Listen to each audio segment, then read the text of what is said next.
সরকারিভাবে মূল্য নির্ধারণ করে দেওয়ার পরও সৈয়দপুরে নিয়ন্ত্রণে আসছে না মুরগি ও ডিমের বাজার। আমিষের চাহিদা পূরণে সবচেয়ে সহজলভ্য এই দুই পণ্য বিক্রি হচ্ছে বাড়তি দামে। এ নিয়ে আরও জানাতে সৈয়দপুর থেকে যুক্ত হয়েছেন আমিরুল বাপ্পি। বাপ্পি, সরকারিভাবে মুরগি ও ডিমের দাম নির্ধারণ করে দেওয়ার পরও তা কার্যকর না হওয়ার কারণ কি দেখছেন সেখানে?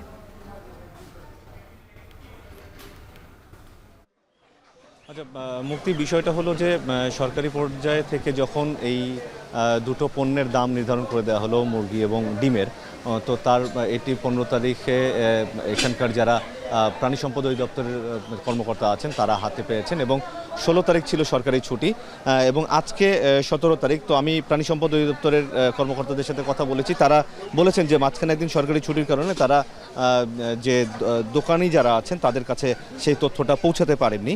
তো আজকে তাদের বাজারে নেমে মনিটরিং করার কথা এবং এই তথ্যগুলো প্রথমে প্রত্যেকটি দোকানদারকে দেওয়ার কথা যে সরকারির যে নতুন যে দামের বিষয়টি, তারপরে তারা দু একদিন অপেক্ষার পরে একদম কড়াভাবে বাজার মনিটরিং করবে, এরকমটি আমাদেরকে জানিয়েছেন।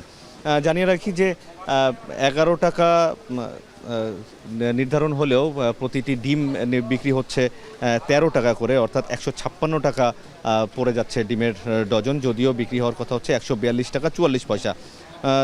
অন্যদিকে ব্রয়লার মুরগি 180 টাকা 59 পয়সা বিক্রি হওয়ার কথা। সেখানে আমরা বাজার ঘুরে দেখেছি যে কিছু দোকানে 180 টাকা বিক্রি হচ্ছে, আবার কিছু কিছু দোকানে 185 থেকে 90 টাকা পর্যন্ত বিক্রি হচ্ছে। তবে আসার কথা হলো যে সোনালী মুরগির দাম কিছুটা কমে বিক্রি হচ্ছে। 269 টাকা 64 পয়সা যে দর বেঁধে দেওয়া হয়েছে তার থেকে কিছুটা কমে বিক্রি হচ্ছে, 250 থেকে 260 টাকা পর্যন্ত বিক্রি হচ্ছে। তবে দেশি যে মুরগি সেটির দাম চড়া 450 টাকা পর্যন্ত বিক্রি হচ্ছে আর কি প্রতি কেজি দেশি মুরগি। তো সব মিলিয়ে হচ্ছে এখানকার বেশিরভাগ ব্যবসায়ী বিক্রেতা বলছেন যে তারা এখনও এই তথ্যটা তাদের কাছে আসেইনি যে এরকম করে দুটি পণ্যের দাম নির্ধারণ করে দেওয়া হচ্ছে এবং তারা বলছেন যে যেহেতু এগুলো এখানে উৎপাদন হয় না, এখানে এই মুরগি এবং ডিম কোনোটাই এখানে উৎপাদন হয় না, সুতরাং তাদেরকে অন্য জেলা থেকে এগুলো কিনে নিয়ে আসতে হয়।